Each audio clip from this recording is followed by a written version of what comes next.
சிவாய நம. திருச்சிற்றம்பலம். ஞானாசிரியராகவும் ஞான குருவாகவும் எம்மை வழிநடத்தும் நம்பி ஆரூர திருவடிகளையும் அண்ணாமலை பெருமான் திருவடிகளையும் மனம் மொழி மெய்களால் வணங்கி மகிழ்கின்றேன். பன்முக நோக்கில் 9ஆம் திருமுறை என்ற இந்த அற்புதமான நிகழ்வில் நாம் மீண்டும் 9-14 அப்படிங்கிற தொகுப்பில் சந்திக்கிறோம். அதாவது ஒவ்வொரு திருப்பதிகமாக எடுத்து அதில் வரக்கூடிய 14 சித்தாந்த கருத்துக்களை நமக்கு ஒவ்வொன்றாக மிக அழகாக எடுத்து சொல்லி வருகின்றார் கடலூரில் இருந்து சிவசா சுப்புராயன் ஐயா அவர்கள். ஐயா அவர்களை பற்றி நாம் நிறைய பார்த்துருக்கிறோம். அவருடைய பொழிவுகளே அதற்கு சான்றாக இருக்கின்றது. அவர் ஒரு இயற்கை விவசாயியாகவும் அதே நேரத்தில் தமிழ் மேல் அலாதியான பற்று கொண்டவராகவும் சைவ சித்தாந்தமும் திருமுறைகளும் 2 கண்களாகவும் வாழ்ந்து கொண்டிருக்கின்றார். அவருடைய 2 மகன்களையும் மிக அழகாக திருமுறைகளை பாட வைத்து கொண்டு அந்த அடுத்த தலைமுறையை உருவாக்கி கொண்டும் இருக்கின்றார்.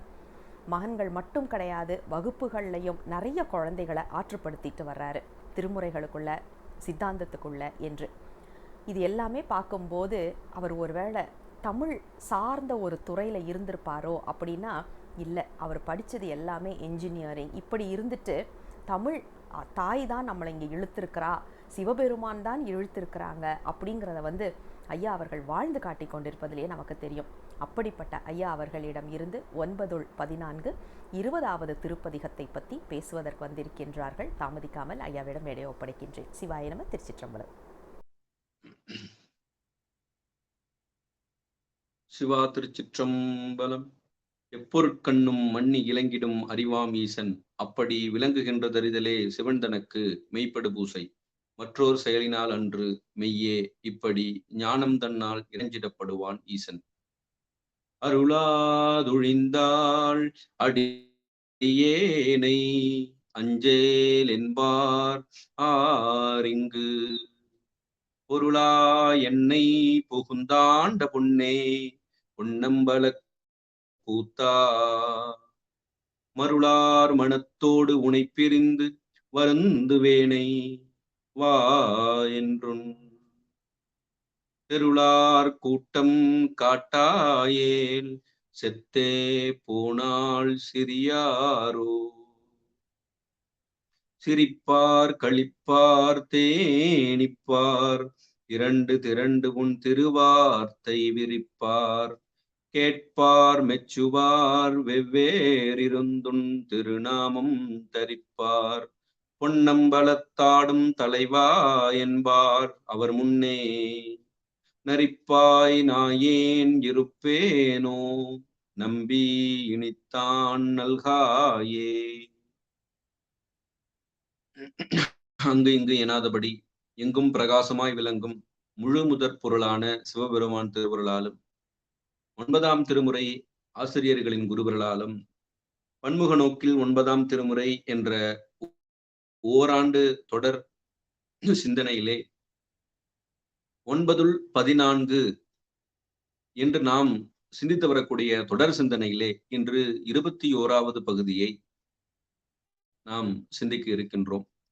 இந்த ஓராண்டு ஞான வேள்வியை சிறப்பாக நடத்தி வரும் சிங்கப்பூர் நம்தமர் ஊரன் இலக்கிய ஆராய்ச்சி மையத்தின் சிவத்திருமதி லாவண்யா அருள் அவர்களையும் இந்த எழில்ஞான பூசையில் தங்களை ஈடுபடுத்தி கொண்டு பாடல்களையும் பொழிவுகளையும் தந்து கொண்டிருக்கக்கூடிய சிறியவர்கள் முதல் பெரியவர்கள் வரை இருக்கக்கூடிய அடியார் பெருமக்களாகிய உங்கள் அனைவரையும் இணையம் வாயிலாக இணைந்து பன்முக நோக்கிலே 9ஆம் திருமுறையை சிந்தித்துக் கொண்டிருக்கக்கூடிய அன்பர் பெருமக்களாகிய உங்கள் அனைவரையும் அடியேன் மனமொழி மெய்களாலே வணங்கி மகிழ்கின்றேன்.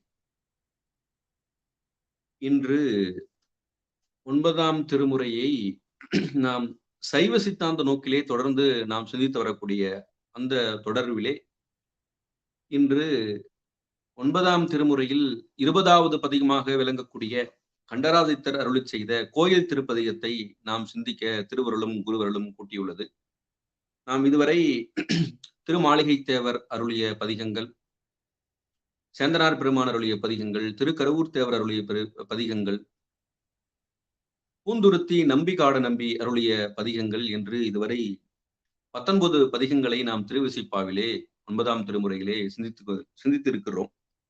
அதன் தொடர்ச்சியாக இருக்கக்கூடிய கண்டராதித்தர் அந்த 9 ஆசிரியர்களிலே 5வதாக நமக்கு வரிசையிலே வரக்கூடியவர். கண்டராதித்தர் ஒரே பதிகம் தான் நமக்கு அருளி இருக்கிறார், கோயில் திருப்பதிகம். அந்த கோயில் திருப்பதிகம் நமக்கு 9ஆம் திருமுறையிலே 20வது பதிகமாக தொகுக்க பெற்றுள்ளது. அந்த பதிகம் பஞ்சம பண்ணிலே அமைக்கப்பட்டுள்ளது.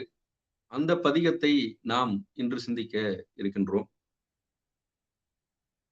இந்த பதிகம் முழுவதும் ஒவ்வொரு பாடலும் தில்லை கூத்த பெருமானை காணும் வேட்கை மிகுதியை எடுத்து ஓதி அருளி செய்யப்பட்டதாக இருக்கின்றது. இந்த 10 பாடல்களும் 10 பாடல்களை நம்முடைய கண்டராதித்தர் அருளி இருக்கிறார்.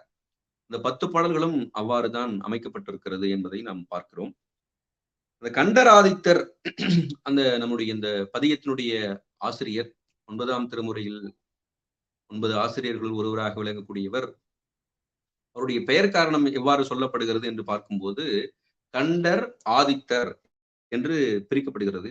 கண்டர் என்பது சோழர்களுடைய பொது பெயராகவும், ஆதித்தன் என்பது இவருடைய சிறப்பு பெயராகவும், இவருடைய இயற்பெயராகவும் உள்ளது என்பது நம்முடைய ஆராய்ச்சியாளர்களுடைய கருத்தாக இருக்கிறது. இவருக்கு 2 மனைவிகள் இருந்ததாக சொல்லப்படுகிறது. அது முதல் மனைவியினுடைய பெயர் வீரநாரணி. இவர் அரசனாக இருந்தவர் என்பதையும் நாம் அனைவரும் தெரிந்திருக்க கூடும். அனைவருக்கும் இவர் முடிசூட்டும் முன்பாகவே இவருடைய முதல் மனைவி வீரநாரணி அவர் இறந்து விட்டார். ஆகையால் இவர் முடிசூட்டிய பிறகு, மன்னனாகிய பிறகு இவருடைய மனைவியாக விளங்கியவர் நமக்கெல்லாம் தெரிந்த செம்பியன் மாதேவி. அதாவது நம்முடைய 9ஆம் திருமுறையினுடைய ஆசிரியர்கள் நம்முடைய 9 பேர், அல்லது 12 திருமுறை ஆசிரியர்களை 27 பேர் அப்படின்னு சொல்லும் போது நமக்கு கண்டராதித்தர் என்பது நம்முடைய சைவர்களுக்கு தெரியும். பொதுவாக இருக்கக்கூடியவர்களுக்கு நம்ம பார்த்தோம்னா கண்டராதித்தர் கூட தெரியாமல் இருக்கலாம். ஆனால் இவருடைய மனைவியாக இருக்கக்கூடிய செம்பியன் மாதேவி அனைவருக்கும் தெரிந்திருக்கும். வரலாற்றில் இடம் பிடித்தவர், அப்படிப்பட்ட சிறப்புடையவர். அப்ப கண்டராதித்தருடைய மனைவி செம்பியன் மாதேவி என்று சொல்வதை விட செம்பியன் மாதேவியினுடைய கணவர் கண்டராதித்தர் என்று சொல்லக்கூடிய நிலையும் இன்றைக்கு நம்ம பார்க்கிறோம். அவ்வளவு சிறப்புக்குரியவர் செம்பியன் மாதேவி. அந்த பட்டத்து அரசி திருக்கோயில் பணிகளை எவ்வாறெல்லாம் செய்திருக்கிறார் என்பதை நம்ம வரலாற்றிலே நாம் படிக்கின்றோம். சரி, 10 பாடல்கள் இருக்கிறது. இந்த 10 பாடல்களே நமக்கு ஆங்காங்கு சைவ சித்தாந்த கருத்துக்கள் எங்கெங்கெல்லாம் இருக்கிறது என்பதை ஓரளவுக்கு தொட்டு காட்டுவதற்கு திருவருளும் குருவருளும் இப்போது கூட்டியுள்ளது. சிந்திப்போம். திருச்சிற்றம்பலம். முதல் திருப்பாடல்.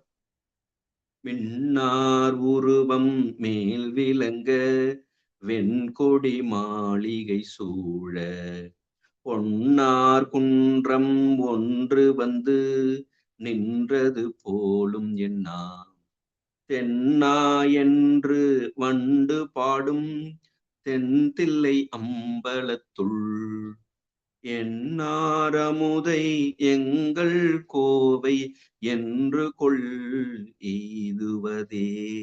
திருச்சிற்றம்பலம். முதல் பாடலிலே அந்த ஊரினுடைய பெருமையை சொல்கிறார். கடைசி அடியில என்னார் அமுதை என்று அருளி செய்கிறார் நம்முடைய கண்டராதித்தர். இப்ப நம்ம எப்போதுமே சொல்லிக் கொண்டு வருகிறோம், நாம் சிந்திக்கக்கூடிய பகுதி 9-14 என்பதெல்லாம் நாம் 9ஆம் திருமுறையில் நம்ம 14 என்பது நம்ம எதை குறிக்கிறது என்று சொன்னால் ஆகுபெயராக அது நம்முடைய சைவ சித்தாந்த சாத்திரங்களை குறிக்கிறது. ஆனா சைவ சித்தாந்த சாத்திரங்கள் 14 மட்டுமன்றி சைவ சித்தாந்த கருத்துக்கள் வேறு எந்த நூல்கள் எல்லாம் இருக்கிறதோ, பண்டார சாத்திரங்கள், நம்முடைய தர்மபுராதீன பண்டார சாத்திரங்கள், திருவாவூர்துறை பண்டார சாத்திரங்கள், இதெல்லாம் எங்கெங்க இருக்கிறதோ அங்கெங்கெல்லாம் நாம் தொடர்ந்து சிந்தித்து பார்க்கிறோம். அப்படி பார்க்கும் பொழுது அதாவது பாடலுக்கு விளக்கமாக நாம் இதை பார்க்கவில்லை. இந்த பாடலிலே எங்கெங்கெல்லாம் சித்தாந்த கருத்து இருக்கின்றதோ அதை மட்டும் நாம் தொட்டு காட்டிக் கொண்டு செல்கிறோம். அதுதான் இந்த தலைப்பாக இருக்கக்கூடிய 9-14 இந்த தலைப்பினுடைய நோக்கமாக இருக்கிறது என்பதை நம்ம ஒவ்வொரு பொழிவிலுமே சொல்லிக் கொண்டுதான் வருகிறோம். சரி, இதுல என்னார் அமுதை என்று சொல்கிறார் இல்லையா? ஆர் அமுது என்று சொன்னால் அரிய அமுது என்பது பொருள்.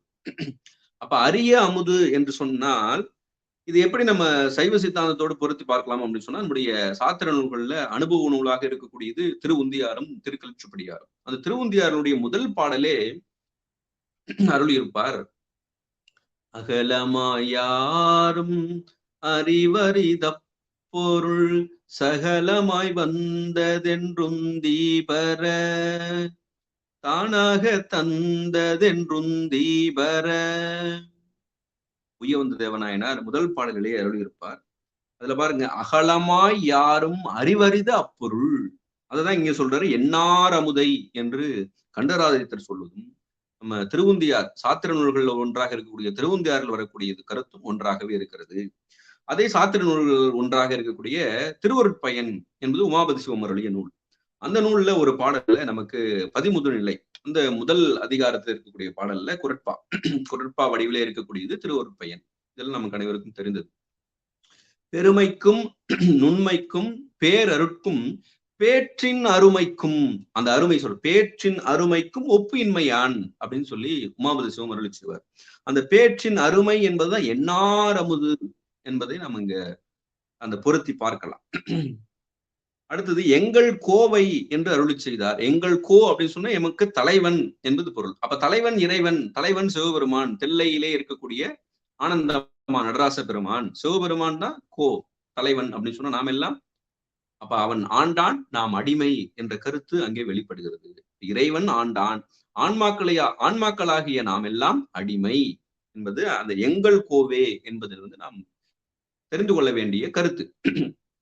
அதனால தில்லை திருத்தலம் சொல்லும் போதே தில்லை தரிசிக்க முக்தி என்று சொல்லுவார்கள். அவ்வளவு சிறப்புக்குரிய ஒரு திருத்தலமாக இருக்கிறது. தரிசிக்க முக்தி அப்படின்னு சொன்னா எத்தனையோ பேர் என்று தரிசிக்கிறார்கள், அப்ப முக்தி அடைந்து விடுகிறார்களா அப்படின்னு சொன்னா அவ்வாறு பொருள் அன்று. தரிசிக்கக்கூடிய ஒவ்வொரு ஆன்மாவினுடைய பக்குவத்தை பொறுத்தது. அப்ப எப்படி தரிசிக்கணும் அப்படின்னு சொன்னா, அகமுக நோக்கிலே தரிசிக்கணும், அகத்திலே தரிசிக்க வேண்டும். அகத்திலே தரிசித்தால் இறைவன் அருள் செய்வான். அப்ப இறைவனுடைய அருள் கிட்டினால் அது முக்தி கிடைக்கும். அப்ப அதுதான் தில்லை தரிசிக்க முக்தி என்பது. அப்ப அதனுடைய ஒவ்வொரு ஆன்மாவினுடைய பக்குவம் ரொம்ப முக்கியம். அந்த பக்குவம் எவ்வாறு நமக்கு தெரியுமா அப்படின்னு சொன்னா, அந்த பக்குவத்தை இறைவன் ஒருவனே அறிவான், அவன் ஒருவனே அறிவான். அது கண்ணப்பனுடைய வரலாற்று சொல்லுவாங்க. கண்ணப்பனுடைய வரலாற்று சொல்லும்போது திருக்களிற்றுப்படியார் சொல்லும், கண்ணப்பனுடைய அருள் யாருக்குப்பா தெரியும், கண்ணப்பருக்கும் காலத்தை எப்பருக்கும் தான் தெரியும் அப்படின்னு சொல்லுவாங்க. அதனால ஒவ்வொரு ஆன்மாவினுடைய பக்குவம், நாம் பக்குவம் அடைந்து விட்டோமோ என்று நாம பக்குவம் அடைந்து விட்டோமோ என்றெல்லாம் நாம ஆராய வேண்டிய அவசியம் இல்லை. நாம பக்குவமாக இருக்கிறோமா இல்லையா என்பது இறைவன் ஒருவனே அறிவான். நாம் இறைவனிடத்திலே பக்தி செலுத்தி அன்பு செலுத்தி அந்த சரியகிரிய யோகம் என்பதை தவம் என்று சைவ சித்தாந்தம் சொல்லக்கூடிய சரியகிரிய யோக நெறியிலே நாம் பயணித்தாலே நம்முடைய பயணம் சிறப்பாக இருக்கும். அந்த பயணத்திலே நாம் பயணிக்கும் பொழுது இறைவன் கை கொடுத்து இட்டுச் செல்வான். அதனால நாம் பக்குவம் அடைந்து விட்டோமா என்று நமக்குள்ளே ஒரு உணர்வு எழுந்தால் அதுவே ஒரு தன்முனைப்பாக ஆகிவிடும். ஆகவே இறைவனிடத்திலே அன்பு செலுத்துவதை, பக்தி செலுத்துவதையே குறிக்கோளாக கொண்டு நாம் பயணிப்போம். சரி, அடுத்த 2வது திருப்பாடல் திருச்சிற்றம்பலம். ஓவாமுத்தி அஞ்சு வேள்வி ஆரங்க நான்மறையோர் ஆவே படுப்பார் அந்த நாளர் ஆகுதி வேட்டுயர்வார் மூவாயிரவர் தங்களோடு முன் அரங்கேறி நின்ற கோவே உந்தன் கூத்து காண கூடுவதென்று கொடோ. திருச்சிற்றம்பலம்.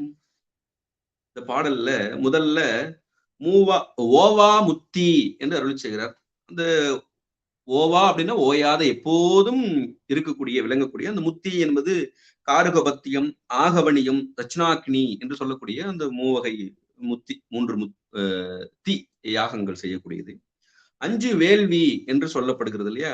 அந்த 5 வேள்வி என்பது பிரம்மயாகம், தேவயாகம், மானுட யாகம், பிதுர் யாகம், பூத யாகம். இது எதற்காக செய்யப்படுகிறது அப்படின்னு சொல்லும் போது, பிரம்மயாகம் வேதம் ஓதுதல் என்பதை குறிக்கிறது.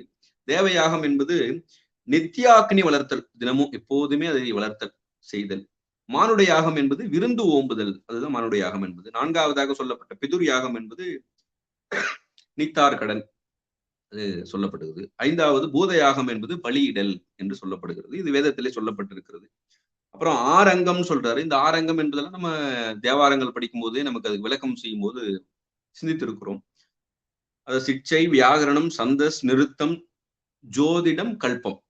இந்த 6 அங்கத்தை படித்து விட்டுதான் அந்த வேதத்தை நாம் பொருள் காண முடியும். அதனாலதான் ஆரங்கம் 4 வேதம் ஆனாய் போற்றி என்று அப்பர் பெருமான் நமக்கு அருளி செய்வார். 4 வேதம் என்பது ரிக்கஜுர் சாம அதர்வன என்று சொல்லப்படுவது. அது நமக்கு எவற்றை உணர்த்துகிறது என்று சொல்லும் போது அறம்பொருள் இன்பம் வீடு ஆகியவற்றை உறுதிப்பொருள்களாக நம் மனிதன் அடைய வேண்டிய உறுதிப்பொருள்கள் அல்லது புருஷார்த்தங்கள் என்ற வடமொழியில சொல்லக்கூடிய உறுதிப்பொருள்களை உணர்த்துவது அந்த வேதம், நான்மறை. அப்படிப்பட்ட நான்மறையோர் ஓவா முத்தி அஞ்சு வேள்வி ஆரங்க நான்மறையோர் என்று அங்கே குறிப்பிடுகிறார். அதுல பாருங்க, 2வது அடியில ஆவே படுப்பார் அந்த நாளர் ஆகுதி வேட்டு உயர்வார். இதுல ஆவே படுப்பார் என்பதற்கு நமக்கு உரையாசிரியர்கள் என்ன தந்திருக்கிறார்கள் சொல்லி பார்க்கும்போது, இந்த பசுக்களினுடைய நெய், பால், தயிர்களை மிகுதியாக சொரிவர் அந்த தெல்லைவாழ் அந்தணர்கள் அப்படின்னு சொல்றாரு. ஆனா இது இந்த ஆவே என்பதை எதனோட பொருத்தி நம்ம பொருள் காணலாம் அப்படின்னு சொன்னா, அந்த 2வது அடியிலே கடைசியாக இருக்கக்கூடிய ஆவே வேட்டுயர்வார், அப்புறம் ஆகுதி படுப்பார் அந்த நாளர். அப்ப ஆவே வேட்டுயர்வார் அந்த நாளர், ஆகுதி படுப்பார் அந்த நாளர் என்று பிரித்துக் கொள்ள வேண்டும். இது எங்கேயுமே சொல்லப்படலையே, எப்படி சொல்றீங்க அப்படின்னு சொன்னா, இது எவ்வாறு பிரிக்கப்படுகிறது என்று சொன்னால், இதை பிரிப்பதற்கு நமக்கு வழிகாட்டுபவர் யார் என்று சொன்னால் நம்முடைய திருஞான சம்பந்த பெருமான். எங்க வழிகாட்டுகிறார் அப்படின்னு சொன்னா, தில்லை திருப்பதிகத்துல கற்றாங்கு எரிவோம்பி என்று சொல்லக்கூடிய அந்த பதிகத்துல 2வது பாடல் நமக்கெல்லாம் தெரிந்த பாடல் தான். பரப்பை படுத்து எங்கும் பசுவேட்டு எரிவோம்பும் சிறப்பர் என்று அருளி செய்வார். பசுவேட்டு எரிவோம்பும் சிறப்பர், அந்த சிறப்பர் தான் இங்க சொல்லக்கூடிய அந்த நாளர் பசுவேட்டு. அதனாலதான் இங்க ஆவே வேட்டு உயர்வார் என்று கொண்டு கூட்டணும் அப்படின்னு நம்ம சொன்னோம். அப்ப ஆவே வேட்டு உயர்வார் என்பதை ஞானசம்பந்த பெருமானுடைய திருப்பதிகத்திலிருந்து நாம் இங்கே கொண்டு கூட்டுகிறோம். பசுவேட்டு என்று சொல்லும் போது அதுல சிலர் என்ன சொல்லுவாங்க, பசுவேட்டுன்னா அந்த பலியிடுதல்னு சொன்னாங்க இல்லையா, அதனால பசுவையே அந்த யாகத்துல இடுவார்கள் என்று சொல்லப்படும். ஆனா நமக்கு சொல்லப்படுவது என்ன அப்படின்னு சொன்னா, தத்துவ ரீதியாக பசுவேட்டு என்று சொன்னால் அங்கே ஜீவபோதத்தை, அந்த ஆன்மபோதத்தை அங்கே இடுதல். அப்ப தன்முனைப்பு என்று சொல்லக்கூடிய தற்போதத்தை நீக்குதல் என்பதுதான் நம்ம அங்க சொல்லக்கூடிய கருத்து, அந்த தத்துவார்த்தமான கருத்து. அதுதான் அங்கே நாம் சொல்லப்படுவது. அப்ப இந்த கருத்துக்கள் எல்லாம் என்ன சொல்லப்படுகிறது அப்படின்னு சொல்லி பார்க்கும்பொழுது, அதாவது ஓவா முத்தி அஞ்சு வேள்வி ஆரங்க நான்மறையோர் ஆவே வேட்டுயர்வார் அந்த நாளர் ஆகுதி படுப்பார் அந்த நாளர் என்றெல்லாம் சொன்னமே, இது எல்லாமே உலக நன்மைக்காக செய்யக்கூடியது. அப்ப உலக நன்மைக்காக செய்யக்கூடியது என்றெல்லாம் இது எல்லாமே எதுல வரும் அப்படின்னு சொன்னா, சைவ சித்தாந்தத்தை பொறுத்தவரையில இது எல்லாமே பசு புண்ணியத்திலே அடங்கும். அப்ப இதெல்லாம் பசு புண்ணியத்தில் அடங்கும் அப்படின்னு சொன்னா, பசு புண்ணியம் பிறவிக்கு வித்தாகும். அப்ப நாம எல்லாம் என்ன செய்யணும், பதிபுண்ணியம் செய்யணும் அப்படின்னு சொல்லி நம்ம சொல்லி கொண்டு வருகிறோம் சைவ சித்தாந்தத்திலே. அப்ப இதெல்லாம் பசு புண்ணியம் தானா அப்படின்னு சொன்னா, இதெல்லாம் பசு புண்ணியம் என்று சொன்னாலும் 9ஆம் திருமுறையை சிந்திக்கக்கூடிய நமக்கெல்லாம் பசு புண்ணியம் பதிபுண்ணியமாக மாறும் என்பது நமக்கு தெரியும். இது எப்படி தெரியும் அப்படின்னு சொன்னா, நம்முடைய திருக்கருவூர் தேவர் நம்முடைய கங்கை கொண்ட சோழேச்சரம் திருப்பதிகத்துல அருளி செய்திருக்கிறார். அது என்ன அப்படின்னு சொன்னா, நல்வினை தீவினையே ஒரு பாலும் தண்ணியும் கலந்து இருக்கும். அந்த பால் என்பது நல்வினைக்கும், தண்ணீர் என்பது தீவினைக்கும் ஓமை காட்டுவார். காட்டும் போது அது நெருப்பிலை இட்டு காய்ச்சும் போது தண்ணீர் எப்படி ஆவியாகி விடுகிறதோ அது போல சிவஞானம் என்னும் நெருப்பிலை இட்டு காய்ச்சும் போது நம்ம எப்படி சொல்லணும், சிவஞானம்னா பக்தியிலே மனமொழி மேகலாலே உண்மையாக பக்தி செய்தால் அந்த பக்தி என்னும் அந்த நெருப்பிலை இட்டு காய்ச்சும் பொழுது இறைவனுடைய அருளால் அந்த தண்ணீர் எப்படி ஆவியாக விடுகிறதோ நெருப்புப்பட்டு, அது போல இங்கே நம்முடைய தீவினைகள் எல்லாம் தீர்ந்துவிடும். நல்வினைகள் எல்லாம் என்ன ஆகும், நல்வினை பிறவிக்கு வித்து. நல்வினை பிறவிக்கு வித்துனா அந்த நல்வினை எல்லாம் பால் எவ்வாறு காய்ச்சிய பிறகு சிறிது நேரம் கழித்து அதை உரை அல்லது புரை போட்டு அது தயிராகி, அதன் பிறகு அது வெண்ணெயாகி, அதன் பிறகு அது நெய்யாக மாறுகிறதோ அதுபோல நம்முடைய பசுபுண்ணியங்கள் பதிபுண்ணியமாக மாறும் என்று திருக்கருவூர் தேவர் நமக்கு அரிய ஒரு செய்தியை நமக்கு இந்த 9ஆம் திருமுறையிலே நமக்கு எடுத்து காட்டுகிறார். அப்ப இப்படி இந்த பசுபுண்ணியம் செய்தாலும் இந்த பசுபுண்ணியம் எல்லாம் பதிபுண்ணியமாக மாறும். இறைவனையே முன்னிறுத்தி செய்ய செய்ய செய்ய அது பதிபுண்ணியமாக மாறும் என்பதை பார்க்கிறோம். அதே போல இந்த நெறிகள் எல்லாம் நமக்கு வேதத்துல சொல்லப்பட்டிருக்கிறது, ஆகமத்திலும் சொல்லப்பட்டிருக்கிறது. ஆகமத்தில் சொல்லப்பட்டிருக்குதுன்னா எங்க சொல்லப்பட்டிருக்குது, நமக்கு ஆகமங்கள் சித்தாந்தமாகும் அப்படின்னு சொல்லி நமக்கு அருளாளர்கள் எல்லாம் நமக்கு அருளி செய்கிறாங்க இல்லையா. அப்ப வேதம் ஆகமம் என்பதுன்னா வேதாந்த தெளிவுதான் சித்தாந்தம், சித்தாந்தம் ஆகமம் தான், ஆகமம் தான் சித்தாந்தம் என்று நமக்கு சொல்லப்படுது. ஆகமத்தினுடைய ஞானபாதம் தான் நமக்கு சைவ சித்தாந்தமாக சொல்லப்பட்டிருக்கிறது. 14 சாத்திர நூல்களாக மற்ற சாத்திர கருத்துக்களாகவும் இருக்கக்கூடியது எல்லாமே ஆகமத்தினுடைய ஞானபாத கருத்துக்கள். அப்ப இந்த நிலையை நமக்கு கிரியை நெறியில நம்முடைய சிவஞான சித்தியார்ல சகல ஆகம பண்டிதர் நமக்கு எடுத்து காட்டுகிறார். அந்த பாடல் சிவஞான சித்தியாரிலே 272வது பாடல்ல நமக்கு அழகாக எடுத்து காட்டுகிறார். அதாவது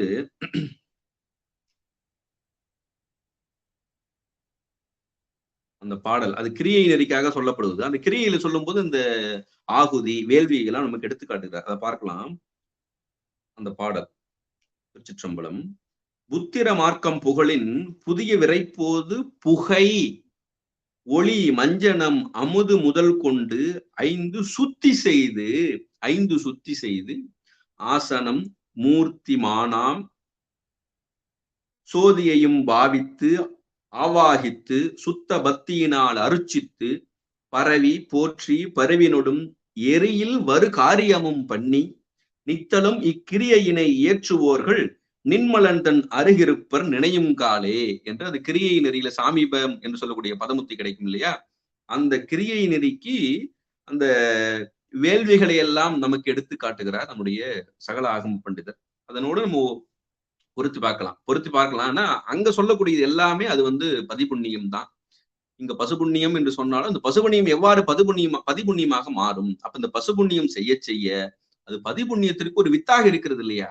அது செய்ய அந்த கிரியை நெறிக்கு பின்பு நாம் செய்யும் பொழுது அது நமக்கு பயன்படும், நம்முடைய ஆன்மாவை பக்குவப்படுத்தும், ஆன்மாவை அந்த நெறிக்கு இட்டு செல்லும் என்று நாம் வைத்துக் கொள்ள வேண்டும். சரி,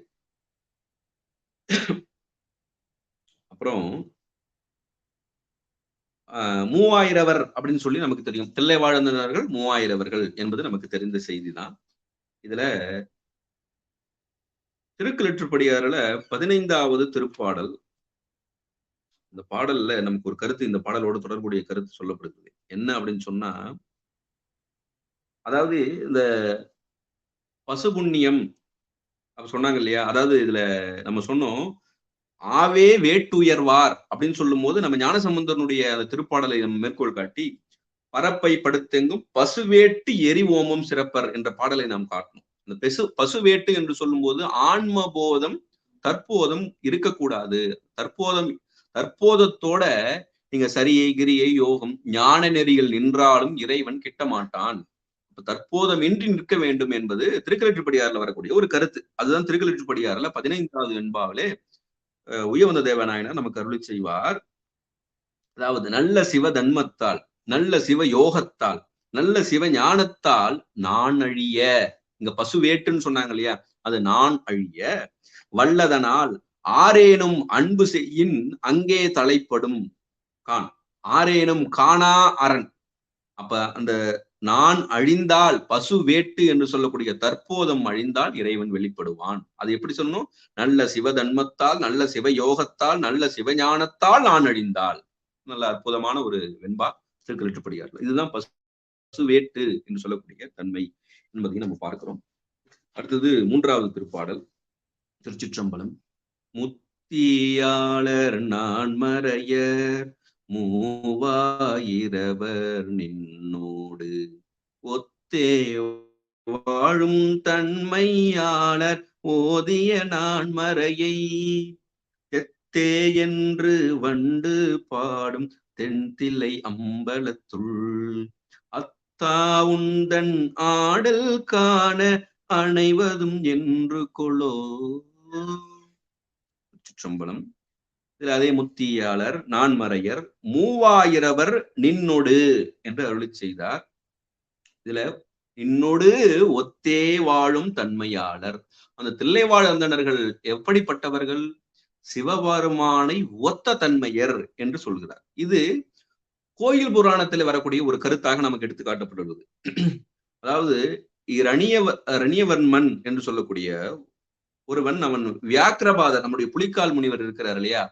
அவருடைய கட்டளையின்படி அவர்தான் நம்ம என்ன பண்றாரு, இவனுக்கு இந்த அரசனுக்கு தில்லை 3000 காட்ட எண்ணி முற்படுகிறார். அப்படி முற்படும் பொழுது என்ன 2999 பேர் இருக்கிறாங்க, ஒருவர் காணவில்லை.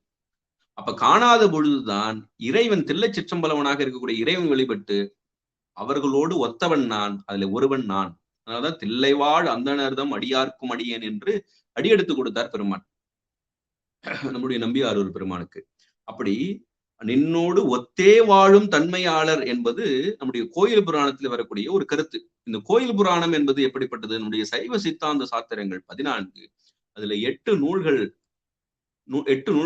என்ன சொல்லுவோம் சேர்த்தனா சித்தாந்த அட்டகம் என்று குறிப்பிடுவோம். அந்த சித்தாந்த அட்டகத்தை அருளியவர் யாருன்னு சொன்னா உமாபதி சிவம். அவர் தில்லைவாழ் அந்தனர்.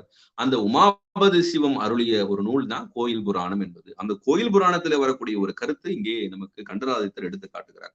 கண்டராதித்தர் எடுத்து காட்டிய செய்தியை கோயில் புராணத்திலே நம்முடைய உமாபதி சிவம் அருளி இருக்கிறார் என்று நாம் அதை வைத்துக் கொள்ளணும். அடுத்தது அந்த ஒரு தன்மையை நமக்கு இந்த பாடல் எடுத்து காட்டுகிறது. அந்த பாடல்ல கடைசியில என்ன சொல்றாரு, அந்த வண்டுகள்லாம் தெத்தே என்று பாடுகிறதாம். ஏன்னா முதல் பாடல்லையே நமக்கு தென்னா என்று வண்டு பாடும்னு காட்டினாரு. இங்க தெத்தே என்று வண்டு பாடும் காட்டினாரு.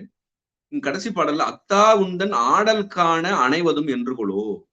அந்த ஆடல் காண என்று சொல்லும் பொழுது நமக்கு எல்லாம் தெரிந்த உண்மை விளக்கம் பாடல் தான். அந்த ஊன நடனம், ஞான நடனம், ஆனந்த நடனம் இதெல்லாம் சொல்கிறோம். அதுல ஊன நடனத்துக்குரிய பாடல் நமக்கு எல்லாம் தெரிந்த பாடல். தோற்றம் துடியதனில் தோயும் திதி அமைப்பில் சாற்றியிடும் அங்கியிலே சங்காரம் உற்றமாம் 3 மலர்ப்பதத்தில் உற்ற திரோதம் முத்தி ஆன்ற மலர்ப்பதத்தை நாடு. ஞான நடனத்துக்கு மாயை இதனை உதறி வல்வினையை சுட்டு மலம் சாய அமுக்கி அருள்தான் எடுத்து நேயத்தால் ஆனந்த வாரதியில் ஆன்மாவை தான் எடுத்தல் தான் எந்தையார் வரதம் தான். ஆனந்த நடனம் ஒண்ணுத்துக்கும் ஒரு நடனம். அப்ப இந்த ஆடல் காண அணைவதும்னு சொல்லும் பொழுது இறைவனுடைய அந்த திருக்கூத்து நமக்கு உண்மை விளக்கத்தில் இருக்கக்கூடிய பாடலில் இருந்து நமக்கு நினைவுக்கு வர வேண்டும் என்பதை நம்ம சாத்திர கருத்தோடு நம்ம ஒப்பிட்டு பார்க்கலாம். அடுத்தது 4வது திருப்பாடல். திருச்சிற்றம்பலம். மானை புரையும் மடமென் நோக்கி மாமலையாளோடும் ஆனஞ்சாடும் சென்னி மேலோ அம்புலி சூடுமரன் தேனை பாலை தில்லை மல்கு செம்பொனின் அம்பலத்து கோணை ஞான கொழுந்து தன்னை கூடுவதென்று கொளோ. திருச்சிற்றம்பலம்.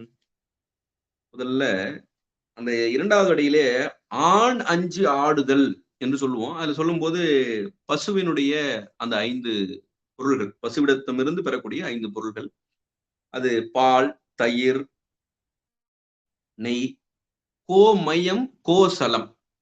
அந்த கோமயம் கோசலம் என்பது நம்ம இன்னைக்கு உலகத்துல மாத்தி சொல்றோம். அந்த கோமயம் என்பது சாணம், கோசலம் என்பது அந்த ஜலம், அந்த மாட்டினுடைய சிறுநீர் என்று சொல்லக்கூடிய ஜலம். அதை மாத்தி சொல்லக்கூடாது. கோமயம் இன்னைக்கெல்லாம் அதுதான் கோமயம் கோமயம் சொல்றோம். கோமயம் என்பது சாணம் என்பதை நம்ம தெரிஞ்சுக்கணும். அது கோசலம் என்பதை நம்ம தெரிந்து கொள்ளணும். இதே அந்த ஆனஞ்சு ஆடுதல் என்பதை நம்ம எப்படி பார்க்கலாம் அப்படின்னு சொன்னா, நம்முடைய சிவஞான சித்தியார்ல நமக்கு மானுட பிறவிதான் வகுத்தது மணவாக்காயம் ஆணிடத்து 5 அப்படின்னு அங்கே எடுத்துக்காடுவார். இங்க ஆனஞ்சு ஆடும்னு சொன்னது ஆணிடத்து 5 என்று அங்க சிவஞான சித்தியாரிலே நம்முடைய சகல ஆகம பண்டிதராக இருக்கக்கூடிய அருணந்தி சிவனார் நமக்கு அருளை செய்வார். அதை நம்ம அதோட ஒப்பிட்டு பார்க்கலாம்.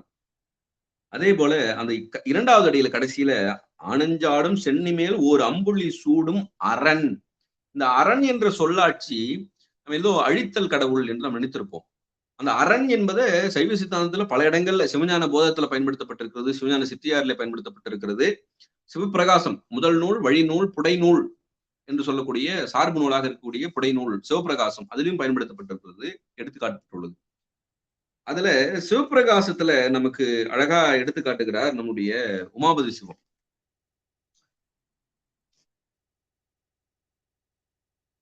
அதுல 46வது பாடல் சிவபிரகாசத்துல, அதாவது உயிர் தத்துவங்களோடு கூடி பிறந்து இறந்து வினைப்பயனை அனுபவிக்கும் வகையை எடுத்து காட்டுவதாக அந்த பாடல் அமைந்திருக்கு. அந்த பாடலை பார்ப்போம்.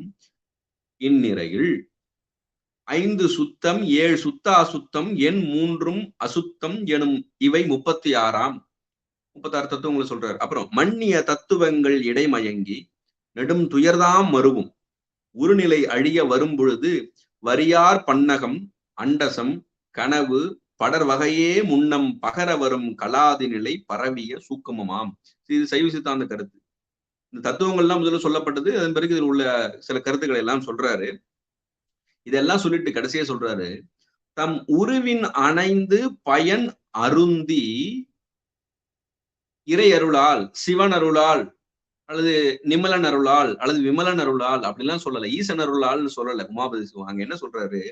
அரண் அருளால் தரையின் இடைவரும் என்று சாற்றும் நூலே என்று சொல்றாரு. அந்த அரண் அருளால், அப்ப இறைவனுடைய கருணையை வெளிப்படுத்தக்கூடியதாக அந்த அரண் என்ற அந்த இறைவனுடைய திருப்பெயர் விளங்குகிறது என்பதை நம்ம பார்க்கணும். சிவஞான போதம், சிவஞான சித்தியார், அரண் பணிக்கன்றோ, இப்ப கூட பார்த்தோம் இல்லையா அந்த பாடல், அரண் பணிக்கன்றோ அருளது சத்தியாகும் அரண் தனக்கு அப்படின்னு சொல்லி அந்த சாத்திர நூல்கள்ல இந்த அரண் என்ற சொல் சாத்திர நூல்கள்ல அங்கங்க சொல்ல எடுத்து ஆளப்பட்டுள்ளது என்பதை நம்ம ஒப்பிட்டு பார்க்கிறோம். அப்புறம் அந்த கடைசி அடியில ஞான கொழுந்து என்று அருளி செய்கிறார். அந்த தேனை பாலை தில்லை மல்கு செம்பொனின் அம்பலத்து கோணை ஞான கொழுந்து தன்னை அப்படின்னு சொல்றார். இந்த ஞான கொழுந்து என்று இறைவனை குறிப்பிடுகிறார். தெய்வ சேக்கிழார் நம்முடைய காழிப்பிள்ளையாரை ஞான கொழுந்து என்று பெரிய புராணத்திலே அருளி செய்வார். ஞான கொழுந்து, ஞான கொழுந்தினைன்னு நமக்கு அந்த இடைச்செருகள் இல்லாமல் முதல் செருகளாக இருக்கக்கூடிய திருமந்திரத்திலும் வரும். ஞான கொழுந்து அது விநாயகப் பெருமானை குறிப்பிடுவதாக அமைந்திருக்கும் அந்த பாடல். சரி, இங்க இறைவனை ஞான கொழுந்து என்று அருளி செய்கிறார் நம்முடைய கண்டராதித்தர்.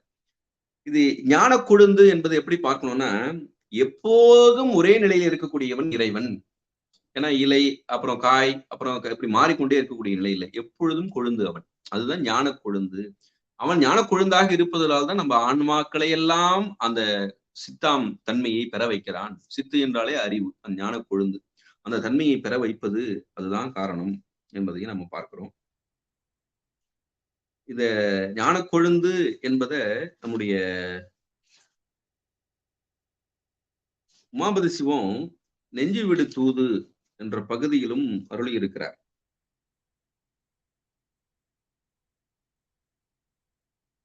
அதாவது கொழுந்து அப்படின்னு சொன்னா அப்படியே கொழுந்து என்று அருள் இருக்க மாட்டார். அந்த சுடர், அந்த சுடரை அப்படின்னு ரொம்ப அழகா அருளி இருப்பார். குன்றா விளக்காய் நிறைந்த விரிசுடரான் என்று அந்த பகுதியிலே அருளி இருப்பதை நாம் பார்க்கிறோம்.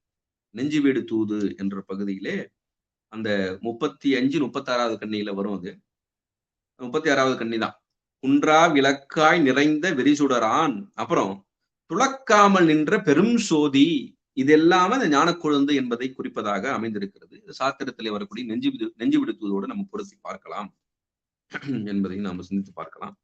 அப்புறம் அதான் அந்த ஞான கொழுந்து என்று சொல்லும் பொழுது எப்பொழுதும் கொழுந்தாக இருக்கக்கூடியவன், எப்பொழுதும் மாறாத தன்மை உடையவன் என்பதை நம்ம புரிந்து கொள்ளணும். அப்படி அவன் மாறாத தன்மை உடையவனாக இருப்பதனால்தான் இந்த ஆன்மாக்கள் சாரும் பொழுது அவன் சித்தாம் தன்மையை பெற வைக்கிறான் என்பதையும் நம்ம புரிந்து கொள்ளணும். அடுத்தது 5வது திருப்பாடல், திருச்சிற்றம்பலம். களிவான் உலகில் கங்கை நங்கை காதலனே அருள் என்று ஒளிமால் முன்னே வரம் கிடக்க உன்னடியார் கருளும் தெளிவாரமுதே தில்லை மல்கு செம்பொனின் அம்பலத்துள் ஒளிவான் சுடரே உன்னை நாயேன் உருவதும் என்று கொலோ. நாயேன் என்று தன்னை குறிப்பிடுகிறார் மணிவாசகர், குறிப்பிடுகிறார் பல இடங்கள்ல. நம்முடைய மூவர் பெருமக்களும் குறிப்பிடுவார்கள். இந்த இடத்துல கண்டராதித்தரும் தன்னை குறிப்பிடுகிறார். நாயேன் உருவதும் என்று கொள்ளோ, உன்னை அடைவது, உன்னை காண்பது எப்பொழுது என்று வினவுவதாக இந்த பாடல் அமைந்திருக்கிறது. இதுல களிவான் உலகில் கங்கை நங்கை காதலனே அருள் என்று, அது கங்கை எப்படி இறைவனுடைய திருச்சடைக்கு வந்தது என்ற வரலாறு எல்லாம் பகீரதன் வரலாற்றிலிருந்து நாம் எல்லாம் அந்த புராண செய்தியை நாம் அறிந்திருப்போம். அதுல நமக்கு பெறக்கூடிய கருத்து என்ன அப்படின்னு சொன்னா, இறைவன் செய்யக்கூடிய கருணை 2, ஒன்று அறக்கருணை, மற்றொன்று மரக்கருணை. அது சைவ சித்தாந்தத்தில் சொல்லக்கூடிய கருத்து. நம்ம எல்லாருமே இந்த அறக்கருணையை நம்ம எடுத்துக்கொண்டுவோம், போற்றுவோம். அது அறக்கருணையே எண்ணி எண்ணி பார்க்கும் பொழுது இறைவன் நமக்கு எப்படி செய்திருக்கிறான், எப்படி செய்திருக்கிறான், இறைவா இறைவான்னு சொல்லுவோம். நமக்கு இறைவன் நம்முடைய வினைக்கு ஏற்ப ஒரு மரக்கருணையை செய்து விட்டால் நாம என்ன சொல்லுவோம்? இப்படி கொண்டாடிய நாம் தொப்புன்னு கீழே போட்டுட்டு, என்னதான் நம்ம தீக்கைகளை எல்லாம் எடுத்திருந்தாலும் கூட, நான் எவ்வளவு தினமும் உனக்கு பூசை செய்கிறேனே, நீ இவ்வாறு செய்து விட்டாயே என்று நாம் எண்ணுவோம் இல்லையா? ஆனா அதுவும் கருணைதான். இறைவா, நீ செய்வது அனைத்தும் கருணை. அந்த நிலையில் நாம், அந்த அடியார் பெருமக்கள் என்று சொன்னால் அந்த நிலையில் தான் நாம் இருக்கணும். அதாவது நமக்கு இன்பம் வரும்பொழுது குதிப்பதும், துன்பம் வரும்பொழுது தோல்வதும் இருப்பது என்பது நம்மை போன்ற சகலர் நிலையில இருக்கக்கூடிய அந்த தன்மை. அடியார் நிலை என்பது இன்ப துன்பம் இரண்டையும் ஒன்றாக காணக்கூடிய நிலைதான் என்பதையும் நம்ம பார்க்கிறோம். அததான் இங்க சொல்றாரு. அந்த பகீரதனுக்கு அருளி செய்துதான் அந்த கங்கையை தன்னுடைய சடையிலே வைத்தது. ஏன்னா அது அவ்வளவு காட்டாற்று வெள்ளத்தை விட பல மடங்கு அதிகமான வேகத்திலே வந்தது. அதை நம்ம இறைவனுடைய கருணையால் செய்தார் இல்லையா? அந்த கங்கைக்கு செய்த அந்த கருணை என்ன கருணை அப்படின்னு சொன்னா அது மரக்கருணை. அந்த மரக்கருணை என்ற கருத்தை நம்ம அதுல இருந்து தெரிந்து கொள்ளலாம். அப்புறம் ஒளிமால் முன்னே திருமால் முன்னே வரம் கிடக்க அவர் வரம் இருக்கிறார். அவர் இருக்க யார் திருமால்? காத்தல் கடவுள் என்று சொல்லக்கூடிய நிலை. அவர்தான் தேவர்களிலே பெரியவர், தலைவர் என்று சொல்லக்கூடிய நிலையில் இருக்கக்கூடியவர். அவரே வரம் கிடக்க உன் அடியாருக்கு அருளும் தெளிவார் அமுதே என்று அருளி செய்கிறார்.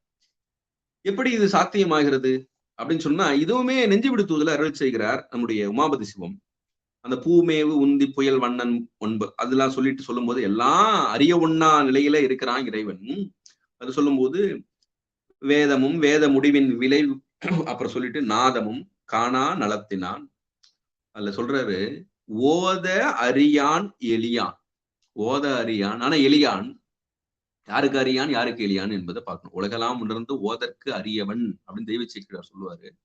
அதுக்கு நம்ம பார்க்கும்போது உலகெல்லாம் உணர்ந்து ஓதற்கு அறியவன், உலகெல்லாம் உணர்ந்து ஓதற்கும் அறியவன் அப்படின்னு நம்ம அதை 2 வகையில வைத்து பொருள் காணணும். அப்ப பொருள் காணும் போது நமக்கு அது புலப்படும்.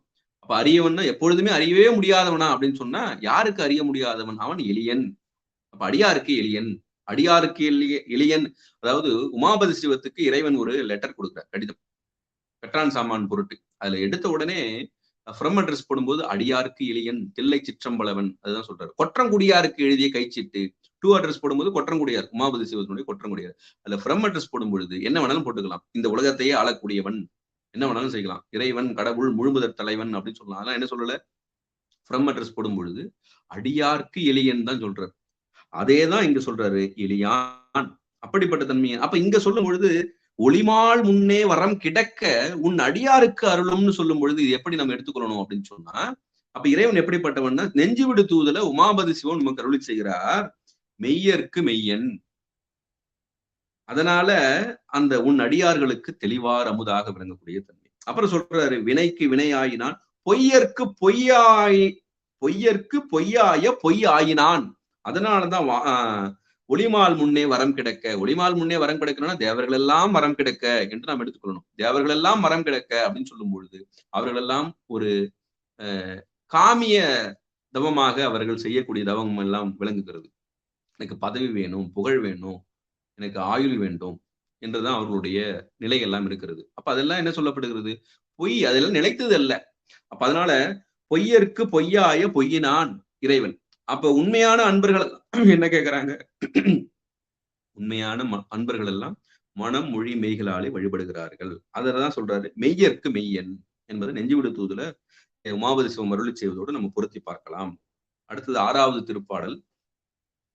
ஆரோர் முழுதும் வந்திரைஞ்ச பதஞ்சலிக்கு ஆட்டுவந்தான் வாரார் முளையாள் மங்கை பங்கன் மாமரையோர் வணங்க சீரார் மல்கு தில்லை செம்பொன் அம்பலத்தாடுகின்ற காரார் மிடற்று எம் கண்டனாரை காண்பதும் என்று கொளோ. சிற்றம்பலம். இதுல பாரோர் முழுதும் என்று அருளி செய்தார். பாரோர் முழுதும் என்று சொன்னாலே இந்த புவனங்கள், சைவ சித்தாந்தம் சொல்வது இந்த புவனங்கள் 224 புவனங்கள் இருக்கின்றன.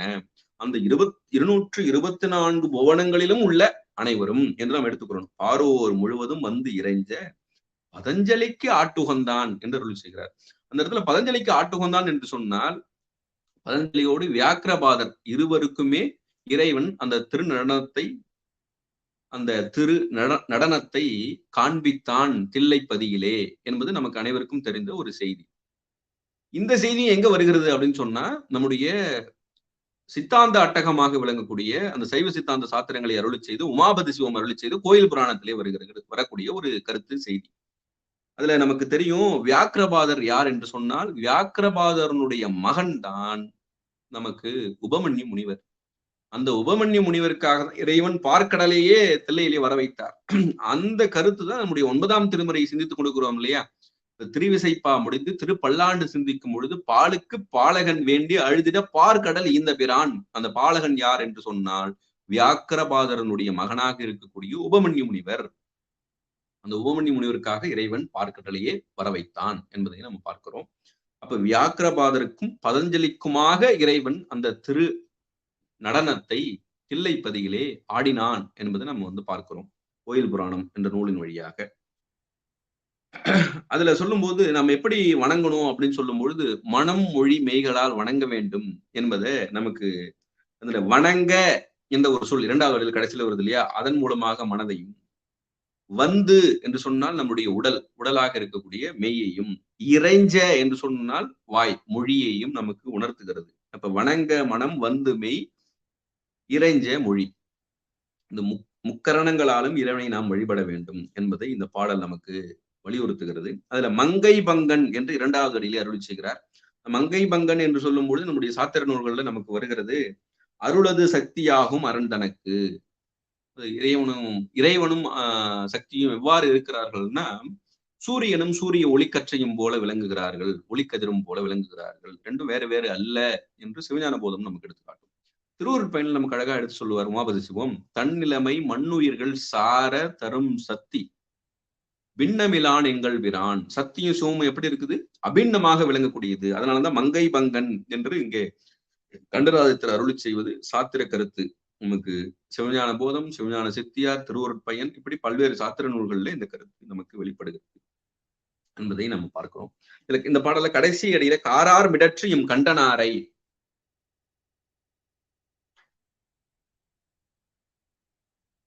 அது நம்முடைய அந்த கண்டம் சொல்லும்போது இறைவனுடைய கருணை வெளிப்படுகிறது. தேவர்களுக்காக இறைவன் செய்த கருணை, அந்த கருணையை நாம் எண்ணி பார்க்கலாம். இறைவனுடைய கருணையை நம்ம சொல்லும் பொழுது சைவ சித்தாந்தம் இறைவனுடைய கருணையே எடுத்து சொல்கிறது. கருணையே உருவமாகி தெய்வ சேக்கிழார். சரி, அடுத்த பாடல் 7வது திருப்பாடல். இளையார் கதிர்வேல் இலங்கை வேந்தன் 20 தோளும் இர மலைதான் எடுத்த மற்றவர்க்கு வாளொடு நாள் கொடுத்தான். சிலையால் புறமூன்றெய்த வில்லி செம்பொனின் அம்பலத்து கலையார் மறை பொற்கையின் நாணை காண்பதும் என்று கொளோ. இந்த பாடல்ல ராவணனுக்கு இறைவன் செய்த அருளை இந்த பாடல்ல எடுத்து காட்டுகிறார் கண்டராதித்தர். இலங்கை வேந்தன் அப்படின்னு சொன்னா ராவணன். அது கைலாய மலையை அவனுடைய ஆணவத்தாலே அந்த பெயர்க்க முற்படும் பொழுது அவனுடைய 20 தோளுமே அவனை தண்டித்தார். அந்த நேரத்துல அவன் சாமவேதம் பாடினான். அதனால இசைக்கு இறைவன் எவ்வாறு மயங்குகிறான் என்பதை நம்ம பார்க்கிறோம். சுற்றமிழால் பாடுக அப்படின்னு சொல்லி நம்பியார் ஒரு இடத்துல பெருமான் சொல்றாரு இல்லையா? அப்ப இசைக்கு இறைவன், அதனாலதான் நம்முடைய திருமுறை நம்ம பாடும் பொழுது அதாவது சிலவள வேதம் சிலபல கீதம் சொல்லும் கால் அப்படின்னு சொல்லி ஞானசம்பந்த பெருமானும் சொல்லுவார். அந்த ராகத்தோடு ஓதுவார்கள் பாடக்கூடிய அளவுக்கு பாடவில்லை என்று சொன்னாலும் அது ராகத்தோடு பாட வேண்டும் என்பதற்காக தான் நாம் எல்லாம் பாடிக்கொண்டிருக்கிறோம். இதற்கெல்லாம் தூண்டுதல் யாருன்னு சொன்னா நம்முடைய லாவண்யா அம்மையார் அவர்கள் தான். அதனால அந்த சாம கானம் பாட இறைவன் அந்த ராவணனுக்கு அப்பதான் அவன் ராவணன் என்ற பெயர் பெறுகிறான். ராவணன் என்று சொன்னால் அழுது கொண்டிருப்பவன் என்பது பொருள். அந்த பெயர் பெறுகிறான். அவனுக்கு சந்திரகாசன் என்ற வாள் கிடைக்கிறது. அப்புறம் அவனுடைய ஆயுளுடைய நீட்டிப்பு கிடைக்கிறது. கோடி ஆண்டுகள் 3000 கோடி ஆண்டுகள் அவனுடைய வாழ்நாள் நீட்டிப்பதாக வரலாறு சொல்லப்படுகிறது. அப்ப ராவணனுக்கு செய்த அருளை இங்கே வெளிப்படுத்துகிறார். இதுவும் கருணை தான் பார்க்கணும். இதுல கடைசி 3வது அடியில சிலையால் புறமூன்றெய்த வில்லி செம்பொனின் அம்பலத்து கலையார் மறைபோர் கையினானை காண்பதும் என்று கொள்ளும். இதுல 3வது சிலையால் புறமூன்று எய்த வில்லின்னு சொல்றாரு இல்லையா? இறைவன் அந்த முப்புறம் எரித்த வரலாறு தான் இங்க சொல்லப்படுகிறது. இதுதான் நம்முடைய சிவஞான போதத்திலே காப்பு மங்கள வாழ்த்துல என்ன சொல்லுவார்? கல்லால் நிழல்மலை வில்லார் அருளிய, மலை வில்லார் அருளிய, அதுதான் இங்க சிலையால் புறமூன்று எய்த அப்படின்னு சொல்றாரு. அப்ப இது சிவஞான போதத்தோடு ஆத்திரத்தோடு பொருத்தி பார்க்கலாம் சொல்லி அடுத்தது 8வது திருப்பாடல். திருச்சிற்றம்பலம்.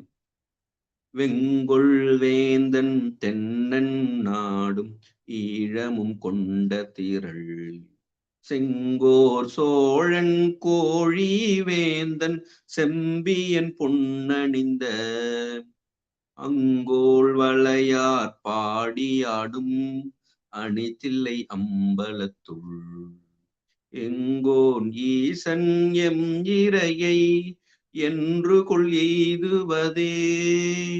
திருச்சிற்றம்பலம். இது அந்த பொன்னணிந்த நிகழ்வை எடுத்து காட்டுகிறார் தில்லையிலே.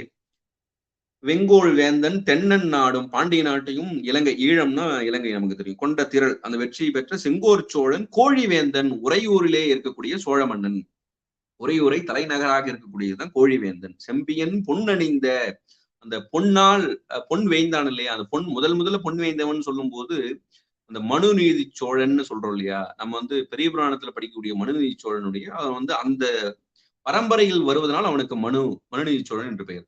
முதல் மனு யார் என்று சொன்னால் சூரியனினுடைய புதல்வன் தான் முதல் மனு. அவன் சோழ பரம்பரையிலே வரக்கூடியவன். அந்த மனுவினுடைய மகனாக இருக்கக்கூடியவன் தான், அவனுக்கும் பெயர் என்ன சொல்றாங்க, இரணியவர்மன். அவன் தான் முதல்ல பொன் வேய்ந்தான் தில்லைப்பதிக்குன்னு சொல்றாங்க. அது ஒரு கருத்து. இந்த இடத்துல பொன்னணிந்த அப்படின்னு சொல்லும் போது தில்லைக்கு பொன் கூரை வேய்ந்தவன் யார் என்று சொல்லும் பொழுது முதல் பராந்தக சோழன் என்று சொல்லக்கூடிய ஒரு கருத்தும் இங்கே சொல்லப்படுகிறது. இதுல என்ன சொன்னாலுமே அந்த மன்னனுடைய பெயர் எதற்கு நிலை பெறுகிறதுன்னு பார்க்கணும். மன்னன் வந்து வரி வசூல் செய்தான், இத்தனை போர் புரிந்தான், இத்தனை நாட்டை ஆண்டான் என்றெல்லாம் அவனுக்கு இருந்தாலும் வரி வசூல் செய்திருப்பான், போர் புரிந்து வெற்றி பெற்றிருப்பான். இங்கே சொல்றாரு தென்னன் நாடும் ஈழமும் கொண்டதிரள். இருந்தாலும் நம்ம அதுல சொல்லக்கூடியது என்னன்னா, திருக்கோயிலுக்கு பொன் வேய்ந்தான் என்ற அந்த செய்தி தான் நம்முடைய சைவர்களுக்கு அது பெரும் செய்தியாக எடுத்துக்கொள்ளப்படுகிறது. ஏன் அப்படின்னு சொன்னா, இது கூட சொன்னார் இல்லையா, மானுட பிறவிதானும் வகுத்தது.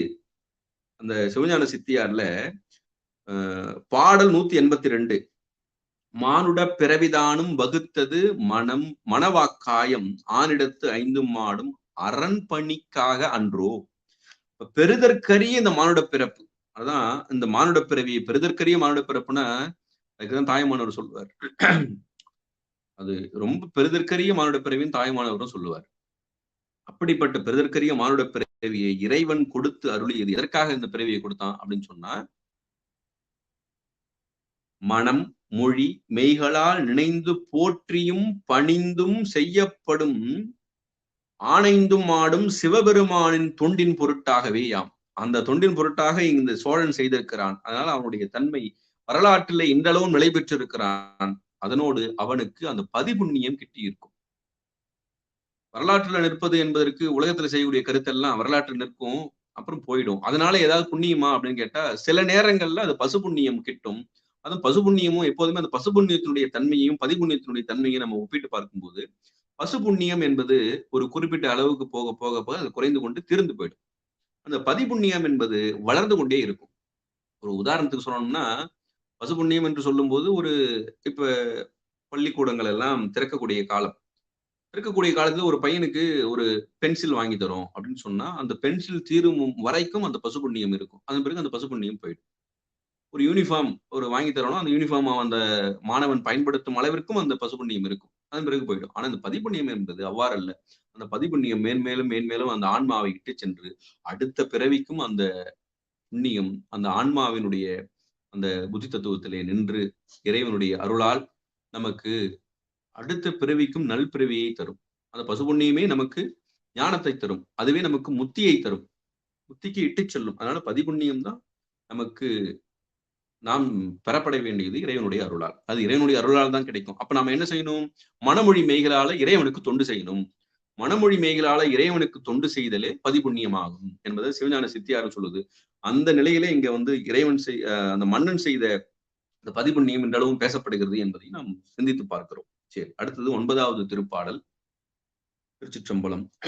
நெடியானோடு நான் முகண்ணும் வானவரும் நெருங்கி முடியால் முடிகள் மோதி உக்க முழுமணியின் திரளை அடியார் அழகினால் திரட்டும் அணித்தில்லை அம்பலத்து கடியார் கொன்றை மாலை யானை காண்பதும் என்று கொள்ளோ.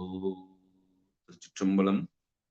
இந்த பாடல்ல தேவர்கள் எல்லாம் அந்த தில்லை சிற்றம்பலத்திற்கு வருகிறார்களாம். அந்த தில்லைப்பதி, அதனாலதான் கோயில் என்று சொன்னாலே அது சிதம்பரம் என்று சொல்கிறோம். தில்லைப்பதி அங்க நெடியானோடு நான்முகனும் வானவரும் தேவர்கள் எல்லாரும் நெருங்கி முடியால் முடிகள் மோத அங்க கூட்டம். இன்னைக்கும் நம்ம திருக்கோயிலுக்கு எல்லாம் வரிசையில போகும்போது பக்தர்கள் எல்லாம் இடித்து கொண்டு செல்கிறார்கள் இல்லையா? அது போல தேவர்கள் எல்லாம் அங்க வந்து நின்று கொண்டு வரிசையில் நின்று கொண்டு அவர்கள் எல்லாம் இடித்து கொண்டு போகும்போது அவருடைய தலை கிரீடத்திலிருந்து அந்த மணிகள் எல்லாம் கீழே விழுகிறதாம். அப்படி விழுந்த உடனே நாம என்ன பண்ணுவோம்? அந்த மணிகள் எல்லாம் ஆஹா மணிகள் என்று எடுத்துக்கொண்டு வந்து விடுவோம் இல்லையா? அங்கெல்லாம் என்ன சொல்றாங்களா, அந்த முழு மணியின் திரளை, அந்த திரள்லாம் நிறைய கூட்டமா இருக்குது, அடியார் என்ன பண்றாங்களா, அழகினால் திரட்டும், அப்படியே ஒரு திரு அழகினால அப்படி கூட்டி விட்டு சென்று விடுவார்களாம். அதாவது ஒரு நம்ம அழகினால் கூட்டுதல் என்பது என்ன, ஒரு குப்பை இருந்ததுன்னா கூட்டி விடுவோம் இல்லையா? அது போல கூட்டி விட்டு போயிடுவாங்களாம். அந்த தேவர்களுடைய மகுடத்திலிருந்து விழுந்த மணிகள் அதெல்லாம் நவரத்தினங்கள், விலை, அதாவது உலகியல் கண்ணுல பார்க்கும்போது பொருளளவு விலை மதிக்க முடியாத, அதாவது விலை உயர்ந்த பொருள்கள் எல்லாம் அங்க இருக்கும்.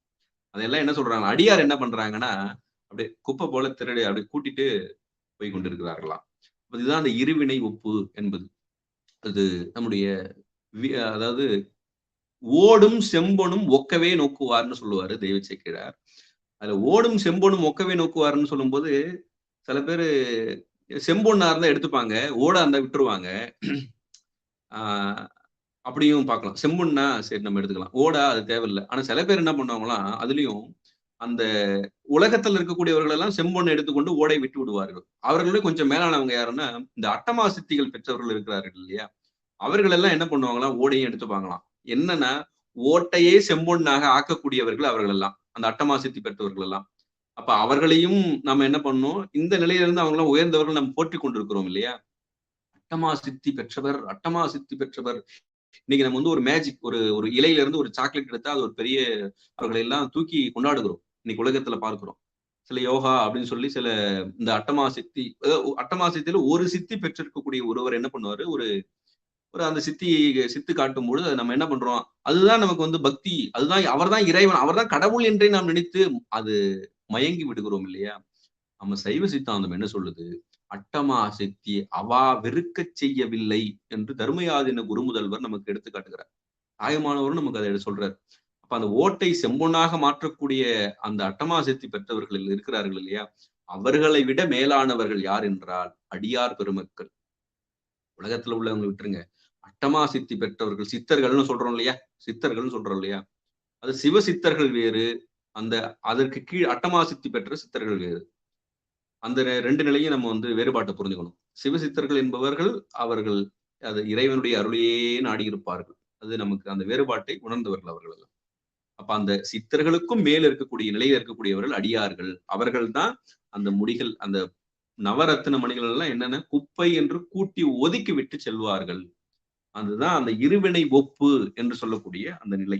அந்த இருவினை ஒப்பு என்று சொல்லக்கூடிய தன்மையை தான் நம்முடைய சிவபிரகாசத்துல 48வது பாடல்ல நமக்கு உமாபதி சிவம் அருளி செய்கிறார். அந்த பாடல் இணைய பல பிறவிகளில் பிறந்து இது எடுத்த உடனே வராதான், பல பிறவிகள்ல பிறந்து இறந்து அருளால், இறைவனுடைய அருளால் இருவினைகள் புரிந்து அருந்தும் இது சகலம் அகலாமுனம் மறுவும் இருபயனும் ஒரு காலத்து அருந்த முந்து நுகர் உந்து பயன் அந்த முற வந்த வினையும் எதிர்வினையும் முடிவினை உதவு பயனால் நேராக நேராதல் மேவுங்கால். நேராக நேராதல், ஓடும் செம்பனும் ஒக்கவே நோக்குவர். தேவர்களுடைய முடியா குப்பையா கூட்டு, அந்துதான் நேராதல். நேராக நேராதல் மேவுங்கால் முன் சினம் மறுவு திரோதாயி கருணையாகி. அப்பதான் இருவினை ஒப்பு, அது சக்தி நிவாதம்னு சொல்லுவாங்க இல்லையா, அப்ப திரோதான சக்தி, மறைப்பாற்றலாக இருந்த சக்தி நமக்கு அருளாற்றலாக மாறுவாள். நம்ம இன்னைக்கு ஓடு அப்படின்னு சொன்னா நம்ம எப்படி எடுத்துக்கொண்டிருக்கிறோம் அப்படின்னு சொல்லும் பொழுது, ஓடை நீக்கி வந்து செம்பொண்ணு மட்டும் வச்சுக்கிறோம் இல்லையா, அப்படிலாம் இல்லை. சித்தர்கள் நிலையும் தாண்டி அடியார்கள் நிலை இருக்கிறாங்க. அது இறைவனுடைய அருளால் இருக்கும் பொழுது அந்த திரோதான சக்தி அருள் சக்தியாக மாறும் என்பதை நம்ம பார்க்கிறோம். சரி, அடுத்து 10வது திருப்பாடல் அடைக்காப்பு பாடலாக அருளியிருக்கிறார் கண்டராதித்தர். சீராள் மல்கு தில்லை செம்பொன் அம்பலத்தாடி தன்னை காரார் சோலை கோழி வேந்தன் தஞ்சையர் கோன் கலந்த ஆராயின் சொல் கண்டராதித்தன் அருந்தமிழ் மாலை வல்லார் பேரா உலகில் பெருமையோடும் பேரின்பம் எய்துவரே. திருச்சிற்றம்பலம். இதுல அவருடைய பெயரை குறிப்பிடுகிறார் அந்த பதிகாசிரியர் நம்முடைய கண்டராதித்த பெருமான். கோழி வேந்தன் என்று தன்னை குறிப்பிடுகிறார். அவர் அரசராக இருந்தார். உறையூரை தலைநகராக கொண்ட சோழவேந்தன், சோழ அரசன், தஞ்சையர் கோன் கலந்த ஆரா இன்சொல். இந்த பதிக பலனை இந்த திருக்கடைக்காப்பிலே அருளி செய்கிறார். ஆரா இன்சொல், ஆரா இன்சொல் என்று இந்த பாடலை குறிப்பிடுகிறார். கண்டராதித்தன் அரும் தமிழ் மாலை வல்லார். இந்த பதிகத்தில் இருக்க ஒவ்வொரு பாடலையும் பாடக்கூடியவர்கள் பொருள் உணர்ந்து பாடக்கூடியவர்கள் என்பது பொருள். அப்படி பாடக்கூடியவர்கள் பேரா உலகில் பெருமையோடும் பேரின்பம் எய்துவரே. பேரா உலகு என்பதை நமக்கு எப்படி பார்க்கணும்? சென்று அடைந்தால் நீங்காத உலகு. ஆனா அது நிலை பெற்ற உலகு. இப்ப பேரா உலகு அப்படின்னு சொன்னா நாமளும் இன்னைக்கு ஒரு வீட்டுக்குள்ள போயிடுறோம், போயிட்டு அங்க இருந்து வர முடியாது அப்படின்னு நம்ம நிறுத்திக் கொள்ளக்கூடாது. அது நிலைத்த உலகு. வீட்டுக்குள்ள போயிட்டு அது நிலையில்லாதது. அந்த பேரா உலகு என்பது சென்று அடைந்த உயிர்கள் மறுபடி வர முடியாத உலகு. இதை நம்முடைய மணிவாசக பெருமானும் குறிப்பிடுவார். திருவள்ளுவ நாயனாரும் அருளி செய்திருக்கிறார். இப்படி எல்லாம் பார்க்கும் பொழுது அந்த சென்று அடைந்தார் நீங்காத நிலை பெற்ற உலகு என்பதை நம்ம புரிந்து கொள்ளணும். அந்த நிலை பெற்ற உலகு, அந்த உலகை பெறுவார்கள் பெருமையோடும் பேரின்பம் எய்துவரே. பேரின்பம் எய்துவரே முத்தி எய்துவரே என்பது பொருள். அப்ப பேரா உலகில் பெருமையோடும் பேரின்பம் எய்துவரே என்று சொன்னால் கண்டராதித்தர் அருளிய இந்த திருப்பதிகத்தை யாரெல்லாம் பொருள் உணர்ந்து மனமொழி மெய்களால் உண்மையாக தில்லை பெருமானிடத்திலே அன்போடும் பக்தியோடும் உணர்ந்து பாடுகிறார்களோ அவர்கள் பேரின்பம் அடைவார்கள், இறைவனுடைய அருளை பூரணமாக பெறுவார்கள் என்பது கண்டராதித்தரே இந்த பாடலிலே கடைக்காப்பாக அருளி இருக்கிறார் என்பதை நம்ம பார்க்கிறோம். அந்த பேரா உலகு, பேரின்பம் என்றெல்லாம் சைவ சித்தாந்த கருத்தை நமக்கு எடுத்து காட்டுகிறது. திரும்ப வாராநெறி என்றெல்லாம் சொல்லப்படும் இல்லையா? வாராநெறி, அது பேரின்பம் என்று சொன்னால் இறைவனுடைய அருள் தான், அது முக்தி தான், அது ஞானத்தால் பெறக்கூடிய முக்தி என்பதை நாம் பார்க்கிறோம் என்று சொல்லி இந்த பதியத்தை இந்த அளவிலே நாம் நிறைவு செய்து அடுத்த ஒரு பொழிவிலே வேறொரு பதிகத்தை நாம் தொடர்ந்து சித்தாந்த கருத்தை சிந்திப்போம். திரிவிசைப்பாவை தொடர்ந்து எந்தெந்த பாடல்களில் எந்தெந்த சித்தாந்த கருத்துக்கள் எல்லாம் எவ்வாறெல்லாம் இருக்கிறது என்பதை இறைவனும் நமக்கு உணர்த்த நாம் ஒருவாறு தொட்டுக்காட்டு கொண்டு வருகிறோம். இதுவரை நாம் 21 பொழிவுகளில் 20 திருப்பதிகங்களை இறைவனுடைய பெரும் கருணையாலும் 9ஆம் திருமுறை ஆசிரியர்களின் குருவர்களாலும் நாம் ஓரளவுக்கு சிந்தித்துக் கொண்டிருக்கிறோம். இப்படி ஒரு வாய்ப்பை நமக்கு ஏற்படுத்தி கொடுத்த சிங்கப்பூர் நம்தமர் ஊரன் இலக்கிய ஆராய்ச்சி மையத்தை மறுபடி ஒரு முறை போற்றி பணிந்து இன்றைய பொழிவை நிறைவுக்கு கொண்டு வருவோம். திருச்சிற்றம்பலம். வாழ்க அந்தணர் வானவரானினும் வீழ்க தன்புணல் வேந்தனும் ஓங்குக ஆழ்க தீயது எல்லாம் அரண்நாமமே சூழ்க வையகமும் துயர்த்திருக்கவே. தென்னாடுடைய சிவனே போற்றி, எந்நாட்டவர்க்கும் இறைவா போற்றி, அண்ணாமலையம் அண்ணா போற்றி, கண்ணார் அமுதக் கடலே போற்றி, காவாய் கனகத்திரளே போற்றி, கைலை மலையானே போற்றி போற்றி. திருச்சிற்றம்பலம்.